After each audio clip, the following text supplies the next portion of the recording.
it's a gel mass that you can really scoop out very easily. So fascinating to think about, and really makes you think about neuroplasticity too, and the malleability of the brain. Exactly.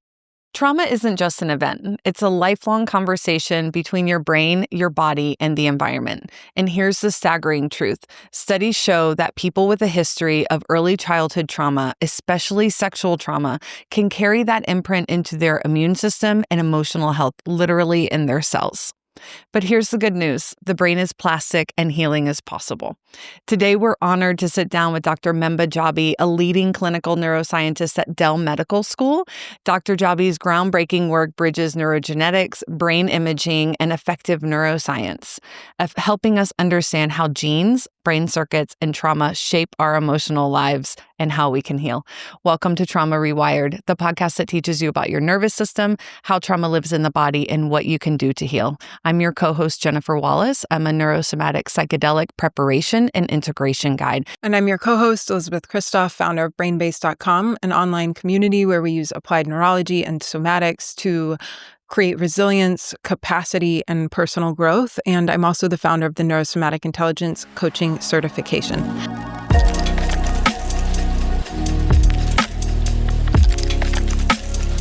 You know, when it comes to how these brain circuitries are wired together, one important note to share is that unlike the fixed brain that we see, when we look at pictures, but also when we have the privilege, either in a jar or on a table, see a human brain or any other mammalian brain for that matter, fixed in formaldehyde.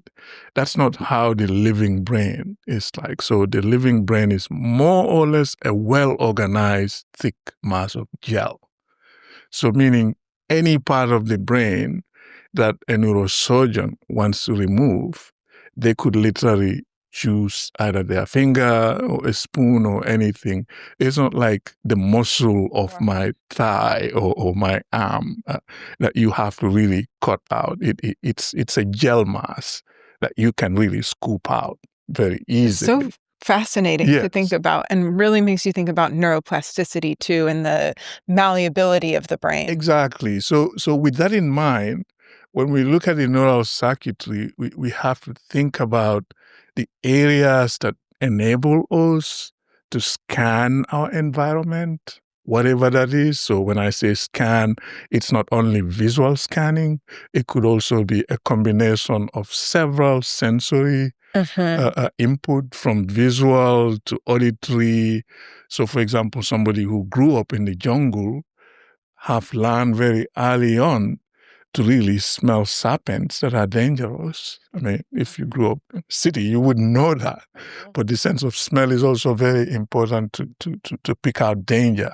So the integrated sensory input that allows us as individuals, in this case humans, to sense that, whatever we are exposed to at that time, it could be auditory, right? Somebody really being nasty to me, right? For example, or to you, that can change our state of, homeostasis. So the balance of our body being in a well-being state would change. So that's really what the emotional circuitry does. And whether the sensory input that's coming is visual, whether it is auditory, or whether it is tactile, which in some cases is too late because, the source of the emotion is already very close, or whether it is a combination of all of these, would determine what part of the brain the trigger will start for the individual in question that is experiencing that emotion, meaning have noticed that whatever is happening in the environment, it could be good too, right? Emotions can be good. It's good for their well-being, happiness, excited, or it could be really, really bad to the level of being threatened for their lives. So it's a network that is tuned together, and how it's wired towards, picking up the environment, putting that together, and then really within a millisecond processing all of that and say, hey, let's run, right? Yeah. Or, let's embrace this. We want more of this experience in terms of good emotions. So the network and how it's wired together and how the information that it's getting from different sensory modalities is what really determines the network.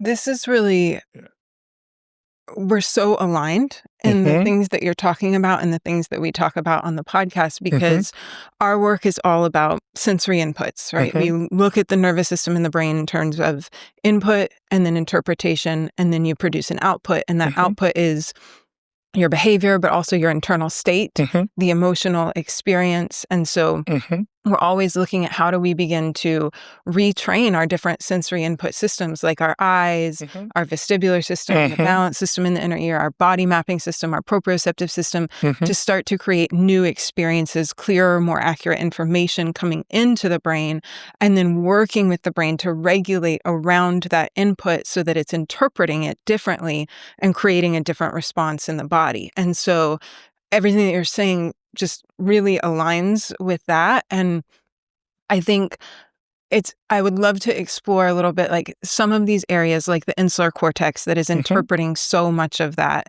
incoming stimulus, especially our interoceptive signals, and then creating that response. How do these things get patterned, or what are the changes that you see in something like the insula or the hypersensitivity of the amygdala with chronic stress, with chronic trauma over time?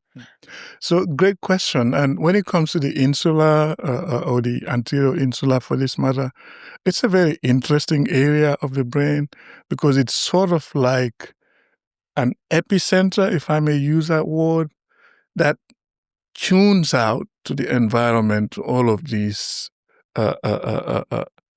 input capturing sensory how do you call it, areas or organs. So from auditory to gustatory to olfactory, the insula is tuned out to all of these. Make sure to subscribe to this episode on our audio platforms or hit the little bell on YouTube to subscribe to our channel so that you never miss an episode, because we have lots of exciting conversations coming up, breaking down the science and the trauma of emotional health and nervous system resilience.